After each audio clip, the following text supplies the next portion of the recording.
Hello guys, Take You Through is back with another video, and man do I had to think so hard. Will I switch and could I switch from the iPhone 14 Pro to the Samsung Galaxy S23 ULTRA? And I think the end result will surprise you, so it won't be these videos that say it depends on which is better or not. That won't be the case in this video, and therefore I want to start by saying what I liked for the Samsung device, because for me as a long-time iPhone user only, as I mentioned in my couple of videos before, the only Galaxy device I had, actually there were two, way back, that was the Samsung Galaxy Edge, and then there was this Samsung Galaxy S7. These were my only Android devices I had, and all the other ones were always the iPhones, and I always return back to iPhones. So this time I just want to say that Samsung finally nailed it by creating a fantastic device that always had, in my eyes, more defects than some stability compared to the iPhone. So this year I can finally say that the Samsung device that I held in my hands, this Samsung device, is actually one of the nicest and highest quality device I ever held in my hands. First of all, I have to start with the fact that it's really slippery, so it needs a case. Although I really love this fantastic white color, you have to always remember that this is glass and this is glass, so it always can shatter, it can break, it can drop. But the best thing is that these rounded corners that were present for the Samsung S22 ULTRA are now more square, so it's way easy to hold this device in your hand and to talk. But once it gets in your pockets, it can easily slip out of your pockets. When I drove the car, it always crashed down to the ground in the car. So I would say use a case to avoid any damage for this fantastic, beautiful device. The second thing, I was always disappointed with my iPhone 14 Pro battery life. Yes, I had the iPhone 13 Pro Max, and that was the best battery I ever had. It was easily 2-day battery with no problems, maybe a day and a half. But the 14 Pro, probably because of the always-on display, I don't know, or because it's a smaller device, the battery life is not that great. But this guy has really good battery life, and for the first 24 hours when I made all these videos and photos that you saw in my previous video, and by the way, this is the third final part with the comparison video for the Samsung Galaxy S23 ULTRA to the iPhone 14 Pro. The first one was the unboxing, my first thoughts. The second one was my previous video where I compared all the detailed videos and photos from each device. And even making all these videos and photos, the battery held really good. So this is a battery champ, no doubt. So there shouldn't be any problems with it. I always held the screen maximum bright, the fully brightest that you can get. Still, it managed to get me through the day and even more. So the battery part here is really good. Third thing, just a fantastic display. One of the best displays I ever saw, and it's really bright, colorful. I really love the saturation, the saturated colors, and I put it on the highest resolution possible. So for me, it's a joy to watch and look at the screen. And the best part is that I cannot put the videos on my background to my iPhone that I'm filming with, but I can surely do that here. And you can see, I hope you can see, these are these videos that I can put to the background on my Samsung device, and this is a really fantastic option. I know it's always been there for Samsung and for Android users, so you have to understand I'm always using the iPhones, and the display is just wow, it's fantastic. And the possibility to put a video on the background just makes this display and this device alive. I just love to watch this display. Perfect. So about the on-screen fingerprint, that's a fantastic option, of course, that is not present for the iPhone, but I had to make many copies So I can always hold the finger down and it always unlocks, because at the first it wasn't the case. So I made two of the copies of the thumb so I can always log in. The best part is if it's locked, you can just hold and it should open. You saw only for the second time it opened. You don't have to wake it up and then hold the finger. You can always hold when it's dark, when it's not always on display on. Just hold the finger and it unlocks, as you saw right now. For me, I always use the Apple Pay option if I want to pay with my iPhone. So I have to double press the side lock button. Then it should recognize my face and then it unlocks for me to pay with my iPhone. For the Samsung Galaxy, it's not the case. It was a little bit different feeling for me. So I added my credit card to the Google Pay. There wasn't any problem at all. That's not the case. But the thing is, of course, you have to unlock your phone. But once the register is ready to accept your card, you have to just hold it with no authentication or looking or double authenticate that you want to pay.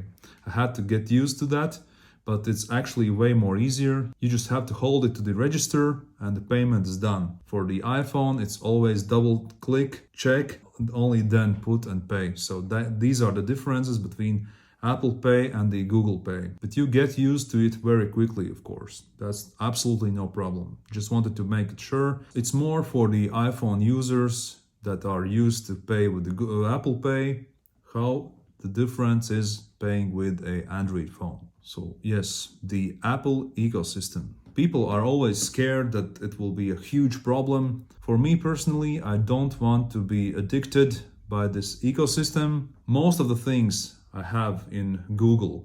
So I have the iCloud contacts, I have the contacts as well in the Google. Because there is a smart switch application, so you can transfer all the information, data files from iPhone to Android.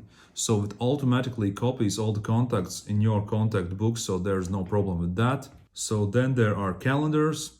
I use iCloud Calendar, of course, as well, but that can only always be copied to the Samsung too. So I use Google Calendar on my Android phone.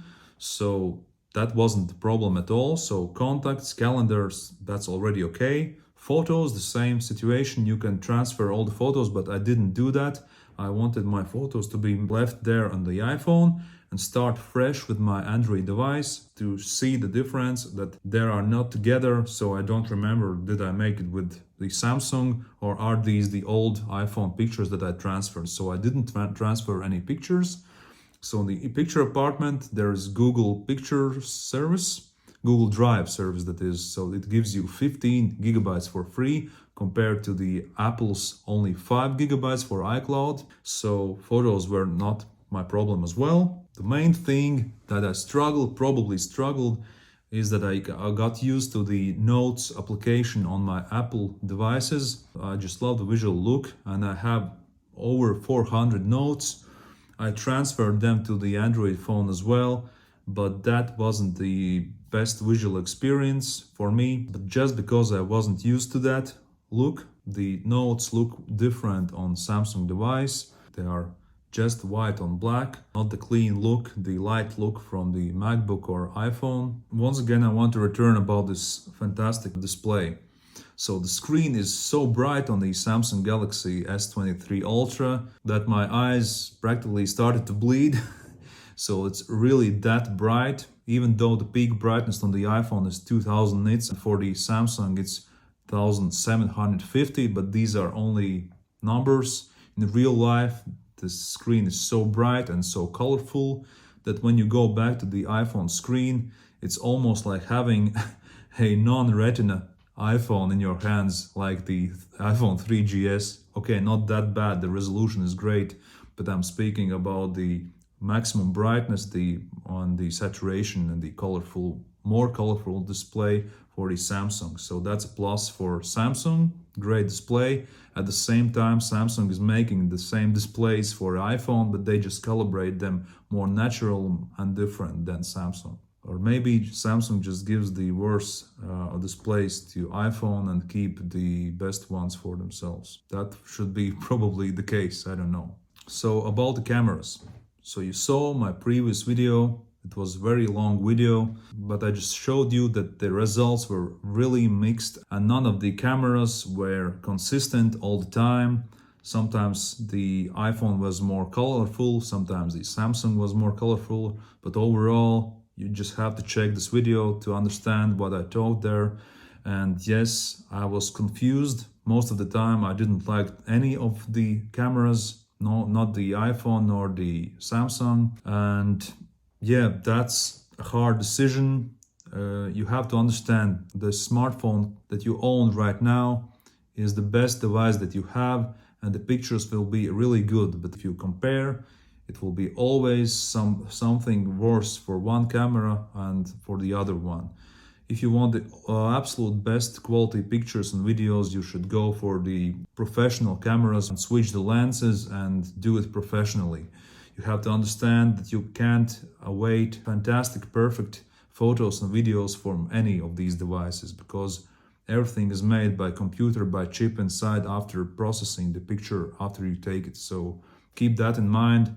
Don't waste your money if you want the absolute best photos and videos. That's not the case. Just watch my previous video and you will understand what I'm talking about. One of the nicest thing is this S Pen. You already know Samsung doesn't making the Samsung Note phones anymore. So they just put these S Pens inside of the S series phones. So you can write anything you want, scribble down. I don't want to scribble down. I don't want to write on this phone because the display is big, okay, but it's really hard with such tiny device to write down anything. What I liked the most was just scrolling through the menus. I just like to scroll up and down. That's the way I love to use the S Pen. So for me personally, it's just an extra tool to get through the settings, to manage to precisely click or point on something. But of course, the usage of this device is way more deeper than I am talking right now.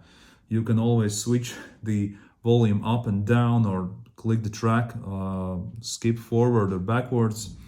You can always write with the pen, write on the PDFs. So for the documents, it's really nice to have this one, and you will always miss this piece once you switch to the another device that doesn't have this one. Just keep in mind that once you start to use this S Pen way more, you will get used to it really quickly and there's probably no way going back from it. So people who are diehard Samsung Galaxy Note fans, for all of you guys that love the Samsung Galaxy Note phones, you have to be happy that Samsung decided to put the S Pen still for the S series phones to this day. And yeah, this is a fantastic tool. I probably wouldn't use it for scribbling or taking selfies or anything like Harry Potter type magic things in the air, but it's nice that they keep it here. So that's a really nice tool. No such thing for iPhones at all. So keep that in mind. If you want it, you have to go for the Samsung Galaxy S device. So the maximum volume is really loud for Samsung, but there's a little bit distortion if you put the maximum volume up for 100%. That's not the case for the iPhone. They did the maximum sound better, but usually we are not listening to the sound or video or any track at the maximum volume, at least for the mobile devices. Either we have our headphones or we are connecting it to the Bluetooth speaker. So no need to damage these devices by going all the way up in the volume. Just keep in mind that both of these devices are very loud. Just that Samsung has a little bit distortion if you go all the way up. So that's for the sound part. So Apple's App Store or Android's Google Play Store. I didn't have any problems going to the Google Play Store because each and every application is available in both stores. And actually Google Play Store had some applications cheaper than the Apple App Store because Apple is charging their services a bit more than Android. So some apps could be even cheaper if you buy them from the Google Play Store. compared to the Apple's App Store. All the bank apps, all the games or all the other applications you used on your iPhone, you can easily use on your Android.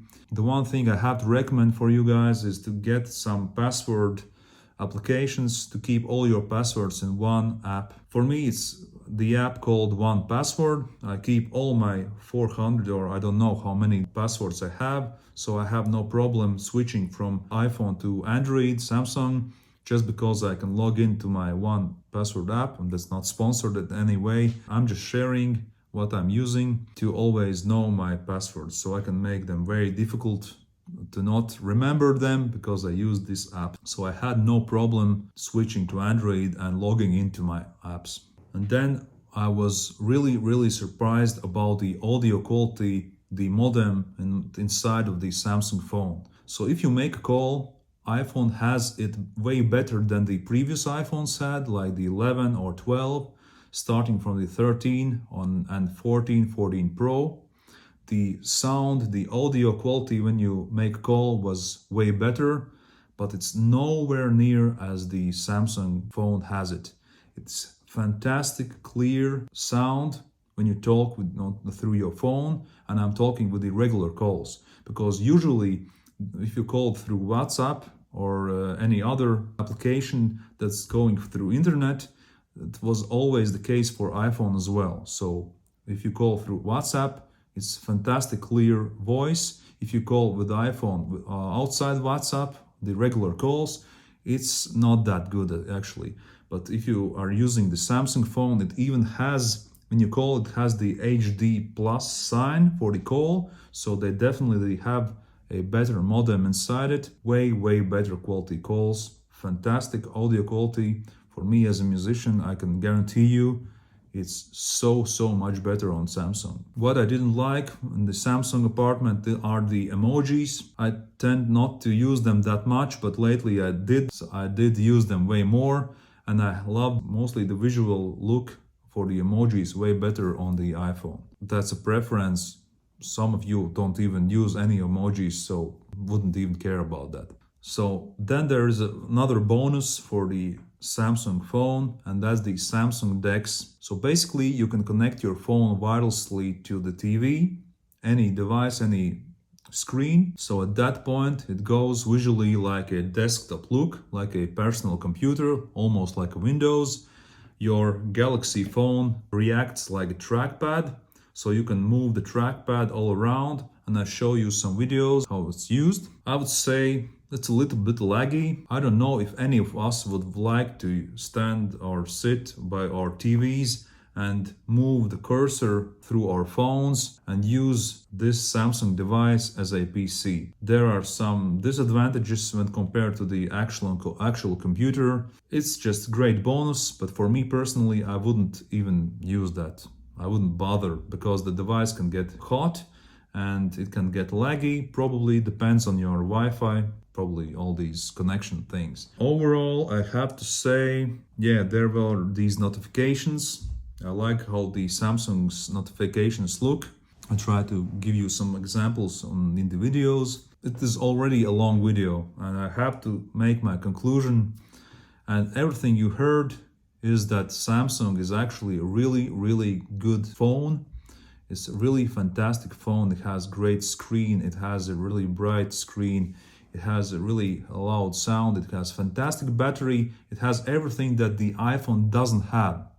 So logically, I would have to switch from my iPhone to the Samsung device. But it's my decision, my conclusion for all of this. Will I switch or not? I have to say no. I won't switch from my iPhone 14 Pro to the Galaxy S23 ULTRA.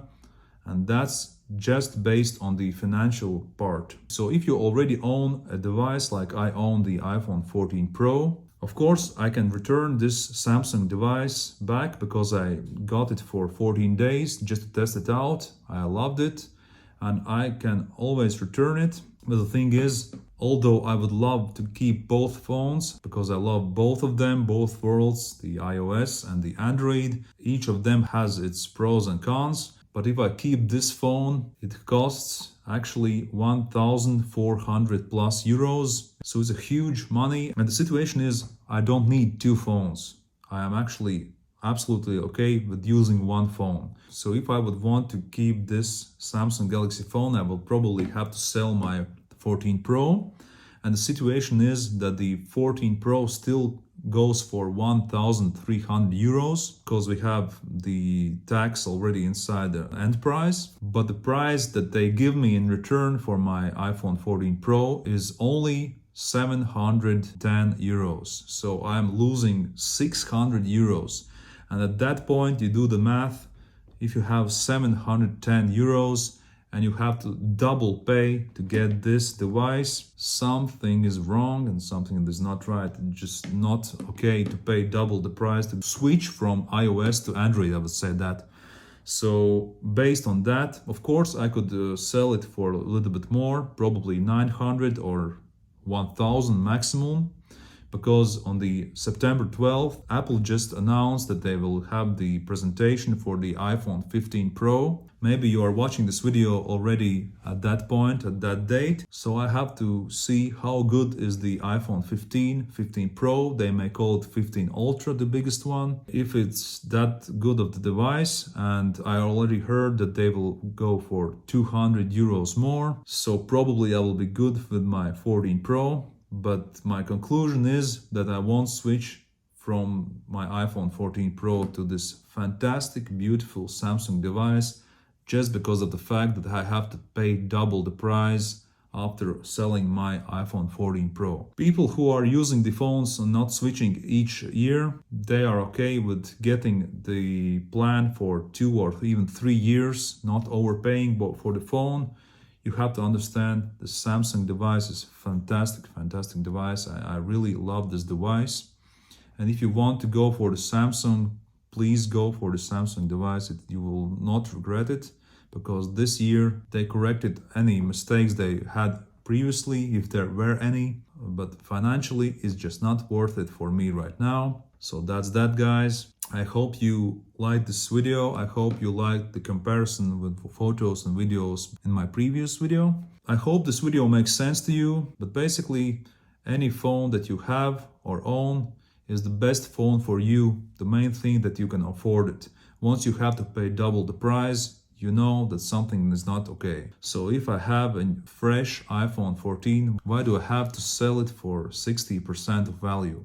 It just doesn't make any sense. If you own a Samsung phone, they usually have way better trade-ins. You can trade in your old Samsung phone and get way more money on top of the already bonus. For iPhones, it's not the case, but there you go, guys.